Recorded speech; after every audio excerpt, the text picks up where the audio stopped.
Hey everybody, welcome back to the channel. We have some new developments on thought leadership in the finance, stocks, and investing world on one of the companies that I cover very deeply that you guys are probably interested in as well, which is Palantir from Mr. Kevin O'Leary himself. Now, who is Kevin O'Leary? Real quick, I don't think I have to give too much of an introduction. You guys should pretty much know who he is.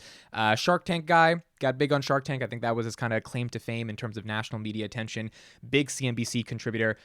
He talks stocks. He talks investing. He has different takes. He's bullish on Facebook, bearish against some companies. He's an avid lover of capitalism. One of his big things is defending the glory of capitalism, as he calls it. So, Kevin O'Leary, I respect his opinion. Definitely don't agree with him on everything he says, but it was interesting to hear his thoughts on Palantir, and I would have covered this if he was bearish against the company. He ends up being bullish against the company, which makes sense given how he thinks about investing.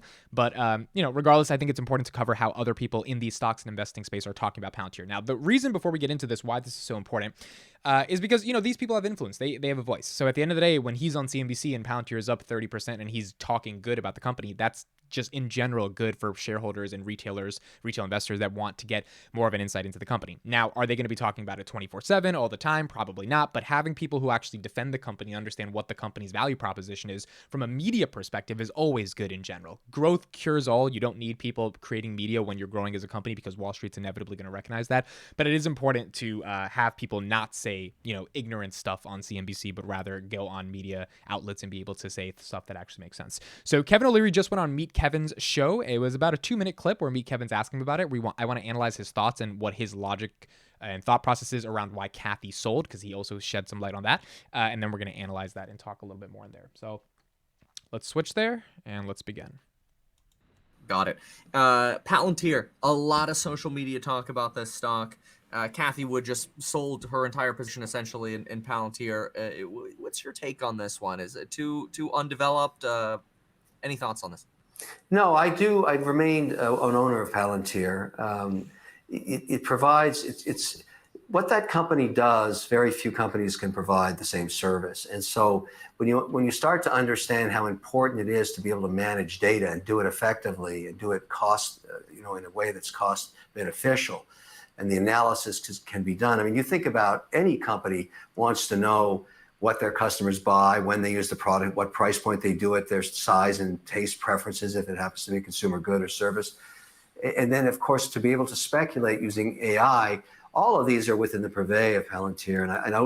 All right, so let's talk about that real quick before we continue. So there's 3 things he said there that I thought was really interesting. First of all, I don't know why his quality is that bad. This guy's like almost a billionaire or something. Got to get some good quality camera footage, but that's all right. Kevin O'Leary says, 1, it's cost efficient. That's one of the first things, right? So data analytics at scale is important, but in order for it to be cost efficient, that's when it becomes mostly effective. And he believes that Palantir can actually do it in a cost effective manner. Number 2, he says when you add AI to it, it becomes a whole different level of analysis, right? Because now you have this artificial intelligence machine learning that can do predictive simulation tactics around decisions that you have to make. And that's an incredibly valuable asset to all companies. And the third thing that he says is a follow-up from that, which is that every company would want to know how customers are using the product, how customers are engaging with the product. If you're selling a software as a service subscription and people are churning every month, if you can pinpoint through the data that you've accumulated, which is usually siloed, but you put it all together in an operating system for your enterprise, which is what Palantir is supposed to be, and you can look at the detailed viewpoints of like, okay, people are churning on every Tuesday, when people are tuning on every Tuesday at 12 p.m. It's like, why is that happening? What is happening at 12 p.m.? Why is it every Tuesday? Why is it happening maybe on a certain month of the year? Like, what exactly is going on in this process? And like, these are things that actually can be discovered. That is the whole basis for AI and machine learning. That's the whole revolution that we're having right now in the digital age. If you can put all these different variables together and then come to some level of a cohesive decision and then take action upon that decision that saves you time, energy, money, makes you more money as a result of optimizing different decisions in your business, then you ultimately have a more streamlined business. And then the question becomes, can governments use that? Can nonprofits use that? Can the most biggest enterprises use that? Can small businesses that are doing $10,000 a month in revenue use that type of service? And if they can, that's where the growth story is ultimately for Palantir.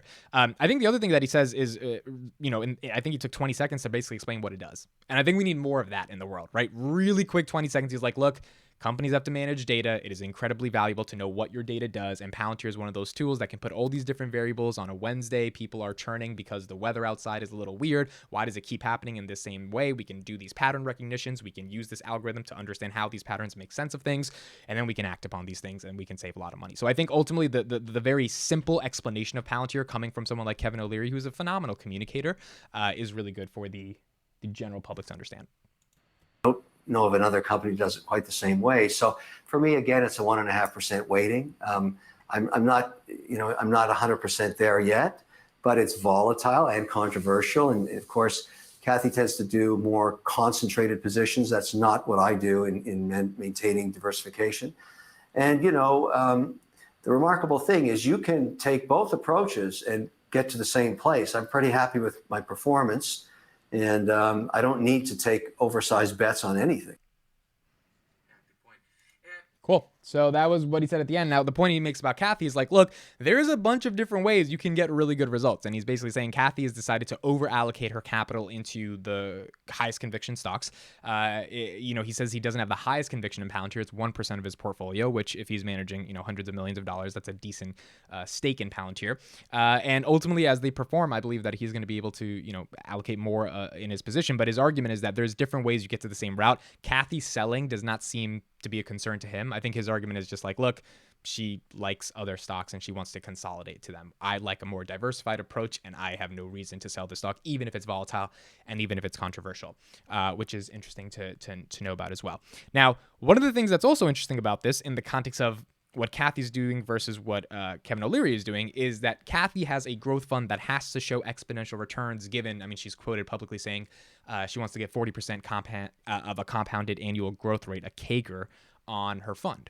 Now she stopped saying the numbers because she was like, I shouldn't say numbers anymore, but 40%. 40% is a lot every single year to get as a return. How do you get 40%? You don't get it off a Palantir that goes from 11 to 20 if you haven't consolidated hundreds of millions of dollars into Palantir. You only get it if a Roku goes from 100 to 210 if you've allocated upwards of almost $1 billion into that company, right? So like the strategy by which she has to get a return is fundamentally different, along with the fact that those stocks are a little bit less volatile and less risky, I guess from a controversial perspective, even though Kathy and Ark never necessarily hated the controversial element of Palantir. They always talked about the bull case around AI and machine learning. So, it's just a different, interesting approach. And that's what Kevin's talking about. He's like, they have to get to results in a fundamentally different way than I have to get to results, which means there's no unique reason for why I need to be scared of a volatile position because I haven't even allocated that much capital to a volatile position.